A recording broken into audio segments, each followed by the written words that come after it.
Welcome back to my channel. Today we are starting with another episode. Earlier we have seen the life series, which we have started from small things which affect our life. We have traveled through major scriptures and religions and ended up with liberation. So if you are a seeker of liberation, then it is good enough for you. But if you have still doubts, in this series we will be seeing some people who have realized truth. They are like you and me who have realized truth. We will be starting with Rumi in this episode, to Siddhas and various others. There will be approximately 42 episodes in this series, and please stay with me. So let us start with Rumi today. Rumi is a Sufi. The term for an Islamic mystic is a Sufi. The word means wool in Arabic, and it describes the coarse woolen cloths that Sufis often wore to remind them that this world was not a place in which to find a meaningful comfort. The core of the Sufi philosophy is Fana Fila. Fana Fila means annihilation into God. Fana Fila. This is similar to Nirvana in Hinduism and Buddhism. Realize the divine while still being alive here in this world. Listen, O drop, give yourself up without regret, and in exchange gain the ocean. This is Rumi's poem in Masnavi. Listen, O drop, give yourself up without regret, and in exchange gain the ocean. So this is going to be a fairly long episode. So we'll see about the biography of Rumi. Jalaluddin Muhammad Balkhi, also known as Jalaluddin Muhammad Rumi and popularly known as Mevlana in Turkey and Mavlana in Iran and Afghanistan, but known to the English-speaking world simply as Rumi. He lived 30th September 1207 to 17th December 1273. Was a 13th century Persian Islamic poet, jurist, theologian and Sufi mystic. Rumi is a descriptive name meaning Roman. Rumi was born in the year 1207 in the town of Vaksh, which lies in the present-day Tajikistan. Rumi's father, Bahauddin, was a celebrated scholar in the region and a minor prince of the ruling emirate. Rumi was a deeply religious man, a devout Muslim. He believed that everyone could unlock the door to attaining spiritual bliss if they would only be willing to open themselves with the determination and patience to their inner potential. Jalaluddin Rumi headed a religious academy in the city of Konya in Turkey. Shamsuddin was a mystic who Rumi met by chance and who had a profound spiritual effect on him. In the winter of 1273, Rumi fell ill. He passed away in mid-December of the same year and was laid to rest in the mausoleum in Konya, Turkey, next to the Selimiya Mosque. Following his death, his followers and his son Sultan Walad founded the Mevlevi order, also known as the Order of the Whirling Dervishes, famous for its Sufi dance known as Sama ceremony. Masnavi poetry. We will see some selections from the Masnavi poetry. First one, just look at yourself, how you are so afraid of becoming nothing. Know that nothingness is also afraid that you might become something. If you are reaching out for worldly honor and success, it is merely from the latent fears of death you suffer from within your agonized spirit. Next one. One was far-sighted and yet blind, another sharp of hearing yet deaf, and the third naked and yet wearing a long robe. Avarice is blind to its own faults, but sees those of others. The sharp-eared deaf man hears death approaching others, but not himself. And long-robed naked man is he who fears robbers, though he has nothing to lose. In fact, all these men are afflicted with follies and self-delusions. Next poem. Where there is pain, that's where the cure goes. Where there is poverty, that is where the rations go. Where there are difficult questions, that is where the answers go. And where there is a ship, that's where the water goes. Don't worry about looking for the water. Get thirsty so that the water will rush to you from above and below. Unless the precious child is born, how can milk begin to flow from the breast? Go and run through these hills and meadows so you can get really thirsty. Let yourself succumb to the heat. After a while you will hear the noise of approaching thunder, and soon you will hear the sound of water in the stream. Oh, you would be king. Next poem. If an ant wants to become as strong as Solomon, don't laugh at it for its goals. Think of everything you ever gained in treasure and skill. Was not there a time when it was just a dream and quest? That's right. We all had small dreams. See your life, what you have become. Next poem. By day and by night, there is movement of foam in the sea. You can see the foam, but not the sea. How amazing. We bump into each other like boats in the night. Our sights are dimmed, even though we are in clear water. Next poem. This world is like a playground, and death is the onset of night. You come home exhausted at the end of the day with an empty purse. The earnings of the spirituality are love, inner joy, and the ability to accept the light of God. You stubborn one. Oh, you who treat others badly simply because of your high status, know that you are digging a hole for yourself to fall into. Don't weave a cocoon of false pretenses around yourself like a silkworm. You are digging a hole for yourself. Don't dig so eagerly. Many of the evils that you see in others are really just a reflection of your own evil in them. In their reflection, all your hypocrisy, evil, and arrogance are made apparent. You are the real wicked one. You are aiming blows at yourself and laying curses on your own head at every turn. You don't recognize the evil within yourself at all. For if you did, you would hate yourself to the very core.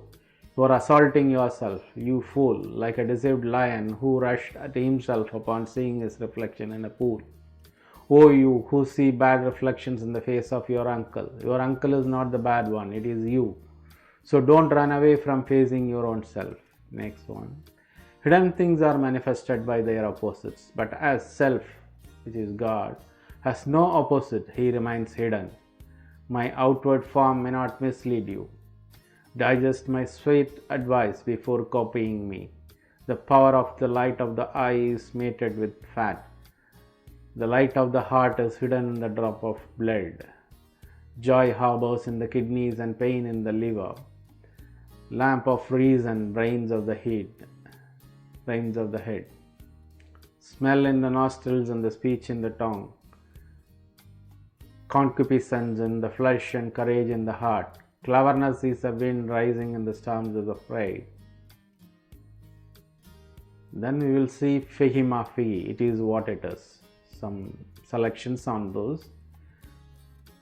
It is what it is. Fihi Ma Fihi, which is the name of our series, because it is nothing more. It is what it is.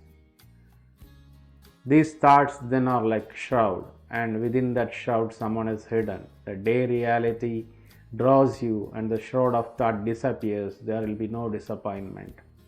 Then you will see reality as it is and nothing more. If you bring a lamp before the sun, do you say, I see the sun by means of this lamp? God forbid.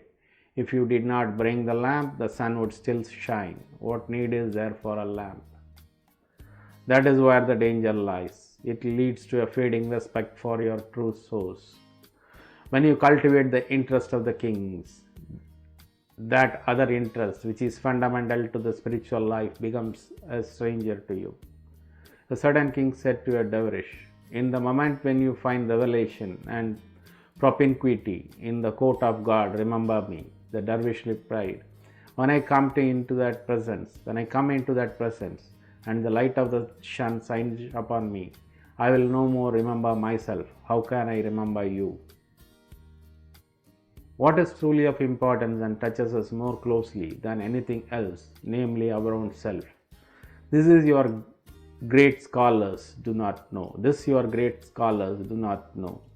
They make statements about everything, saying this is true and that is not true, this is right and that is wrong, yet they do not know their own self, whether it is true or false, pure or impure. Take the famous utterance, I am God. Some people think this is a great pretension, but I am God is in fact a great humility. Those who say instead, I am servant of God, believe that two exist, themselves and the God. But those who say, I am God, have become nothing and have cast themselves into the winds. They say, I am God, meaning I am not. God is all. There is no existence but God. I have lost all separation. I am nothing. In this, humility is greater. The humility is greater. Within the people of this world, all things are written, but veils and darkness do not allow men and women to read the knowledge within them. The veils and darkness are those many preoccupations, worldly desires, and thoughts of every kind. Action is an inward reality. Action is not what people think it is. People believe action is this outward show. But if a hypocrite performs only the outward form of action, it gains them nothing. You are the true transcription of the archetype divine, a glass through which the sun's own loveliness does shine, within or without, wherever it may lie. Accept every desire and declare it is. People are passionate for whatever they denied. The moment you begin to refuse it, everybody is after it and set their hearts on it, pleading and protesting. A mate is for the sake of children, companionship, and to satisfy passion. Clothes are to ward off the cold. In this way, all things are desired for some other thing, each desire leading to the next, all ending in the desire for God. He is desired for his own sake, not for anything else.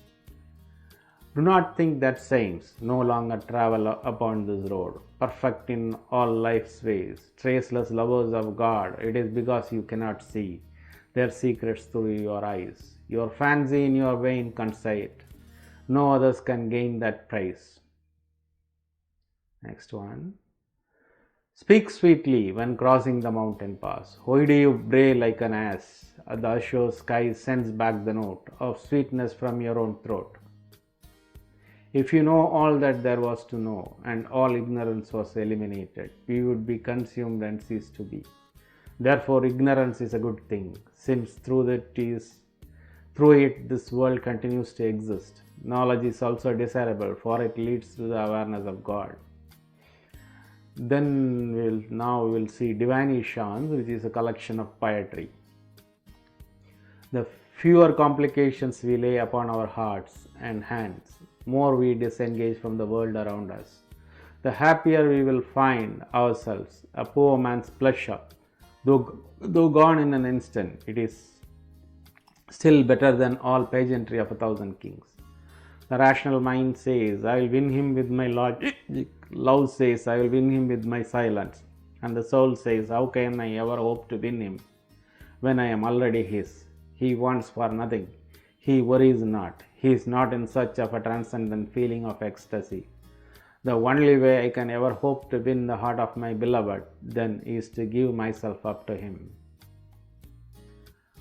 I went on a journey without me. There I found joy without me. The moon that hid could not see. Cheek to cheek with me without me. For beloved set my soul free. I was reborn without me, without spirit, drunk or weak. always happy without me, erase me from memory. I remember without me with joy I plead. May I always be without me, closed all the doors, I could not flee. Then I entered without me. You who seek God apart. The thing you see, thou art. Why then search for what you have not lost? Searching for what is not lost, distrust. Thou art letters, names and the book, prophets and angels, your word undertook. Just sit still, this futile search let go. You are the house, master and foe, essence and form, celestials and from earth, always eternal in death and at birth. Another poem. I am neither of the west nor the east, not of the ocean nor an earthly beast. I am neither a natural wonder nor from the stars yonder, neither flesh of dust nor wind in spare, nor water in veins nor made of fire. I am neither an earthly carpet nor gems terrestrial, nor am I confined to creation nor the throne celestial, not of ancient promises nor of the future prophecy, not of hellish anguish, nor of paradisic ecstasy, neither the progeny of Adam nor Eve, nor the world of heavenly make-believe. My place is the no place. Next one. My image is without face, neither of body nor the soul. I am of the divine whole. I eliminated duality with joyous laughter, saw the unity of here and hereafter. Unity is what I sing, unity is what I speak, unity is what I know, unity is what I seek. So some miscellaneous selections I will tell you now. First one is, you say illa, only God. Then your hungry eyes see you are in nothing. La. You say illa, only God. Then your hungry eyes see you are in nothing. La. To believers, it is gospel. To the lover and the visionary, it is life as it is being lived. When the ocean come to you as a lover, marry at once, quickly, for God's sake. Don't postpone it. Existence has no better gift. No amount of searching will find this.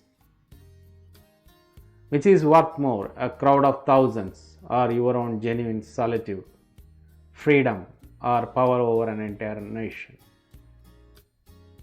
You are an ocean in a drop of dew. All the universe is in a thin sack of blood. What are these pleasures then, these joys, these worlds that you keep reaching for, hoping they will make you more alive? I swear by the one who never says tomorrow, as the circle of the moon refuses to sell installments of light, it gives all it has. Time is a sharp downstroke. A Sufi is supposed to be a child of the moment. Don't say tomorrow or later. I may be clapping my hands, but I don't belong to a crowd of clappers. Neither this nor that. I am not part of a group that loves flute music or one that loves gambling or drinking wine. Those who live in time, descended from Adam, made of earth and water, I am not part of that. This being human is a guest house. Every morning a new arrival, a joy, a depression, a meanness, some momentary awareness comes as an unexpected visitor. Welcome and entertain them all, even if they are a crowd of sorrows, who violently sweep your house and empty its furniture. Still, treat each guest with honorably. He may be clearing you out for some new delight. This we have now. It is not imagination. This is not grief or joy, not a judging state, or an elation, or a sadness. Those who come and go, this is presence that does not. I'll put an analogy here. When the cleansing water has finished its battle and it's become dirty so much so that no one wants to touch it, then God brings it back into ocean of purity so that the water of His love can make it pure and smooth. Year later it comes flowing back, and when it is asked, hey, where you have been? It responds saying, in the ocean of purity. I left here dirty and I have come back clean. I have been wrapped in the cloak of honor and returned to earth once more. Listen, the water says, come to me, all who are tainted, for my soul has been exposed to the nature of God. I'll accept all your foul nature and transform the demon within you into a pure angel. Whenever I become sullied, I return back to Him, once more to the original source of all purities. Once there, I'll tear this filthy robe off my head, and He will give me one as pure as snow once more. This is work of God, and my task is the same. He is the Lord of all creation and the beautifier of the world.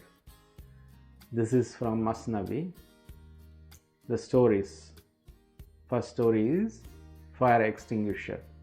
A simple man heard the sound of footsteps in his house at night. He took up a flint to start a flame so he could see. Just then the thief came and sat down next to him, and whenever the tinder was about to catch fire, the thief would put it out by pressing the tip of his finger into it so that the spark would disappear. The good man thought the fire was dying by itself, for he never saw that the thief was putting it out. The man said, this tinder must be wet, for an account of his spark goes out at once. Because it was dark all around him, he never saw the fire extinguisher sitting next to him. In the same way, the person who is materialistic does not see a similar fire extinguisher in his own heart. This is from Masnavi.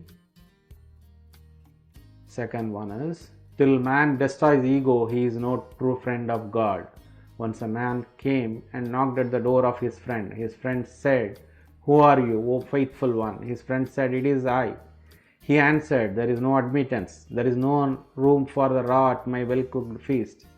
Naught but fire of separation and absence can cook the raw one, and free him from hypocrisy, since thyself, which is ego, has not yet left thee.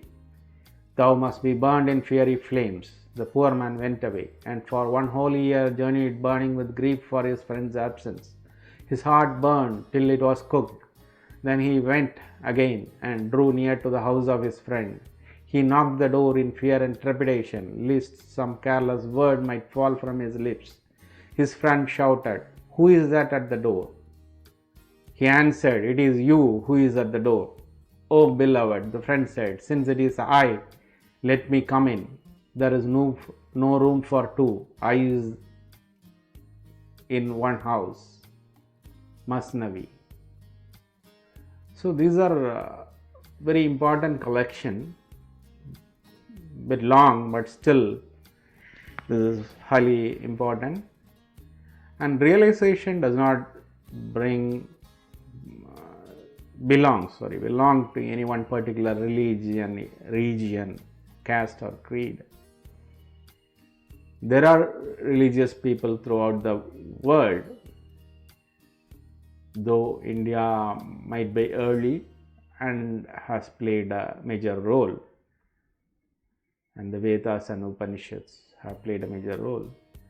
But there are others in the rest of the world who realize this truth. So Rumi is one important such man. As usual, I have given the references in the end.